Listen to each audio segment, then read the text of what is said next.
নমস্কার বন্ধুরা, আমার S family blogging and cooking চ্যানেলে সবাইকে স্বাগতম জানাচ্ছি। আজকে করতে চলেছি ঝিঙে আলু দিয়ে মাছের ঝোল। তো সঙ্গে থাকুন, দেখতে থাকুন ভিডিওটা কেমন লাগে এবং অবশ্যই জানাবেন। প্লিজ আমার চ্যানেলটাকে একটু সাবস্ক্রাইব করে দেবেন। আশা করি আপনাদের খুব ভালো লাগবে। তো পেঁয়াজ সম্বার দিয়ে ঝিঙে আলুটা দিয়ে দিলাম। মাছ তরকারি করার জন্য যে মশলা দরকার তা দিয়ে নাড়াচাড়া দিয়ে ঢেকে দিলাম। মশলায় দিয়েছি আদা লঙ্কা বাটা, পেঁয়াজ বাটা, জিরে বাটা, এসব দিয়ে ঢাকা দিয়ে চেপে রাখলাম। তো দেখতে থাকো এবং আমাদের সঙ্গে থাকো, আশা করি আপনাদেরও ভালো লাগবে। যাই হোক, কথা না বাড়িয়ে আপনারাও আশা করি ভালো আছেন এবং আমার চ্যানেলটাকে সাবস্ক্রাইব করে দেবেন।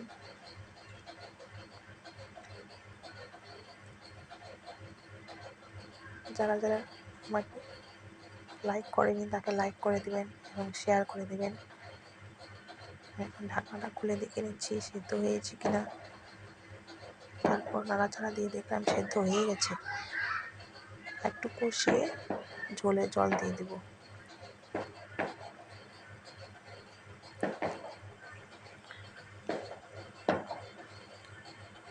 মোটামুটি কষানো প্রায় হয়ে গেছে।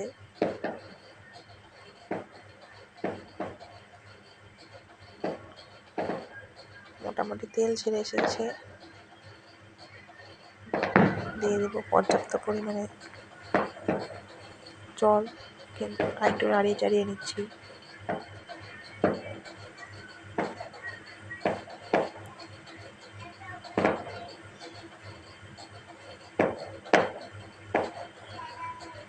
দেখতেই পাচ্ছেন মশলাটা খুব কষে সুন্দর কালার চলে এসেছে।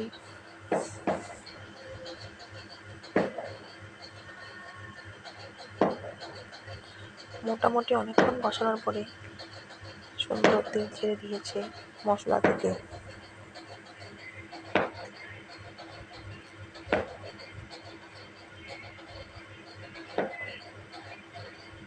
এরপর পর্যাপ্ত পরিমাণে ঝোলের জন্য জল দিয়ে দেব। দিয়ে দিলাম জল। এখন ফুটে ওঠার পালা।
걔가 아는 순간 두려워.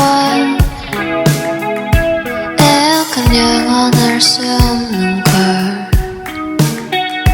사람 마음이 애틋해져.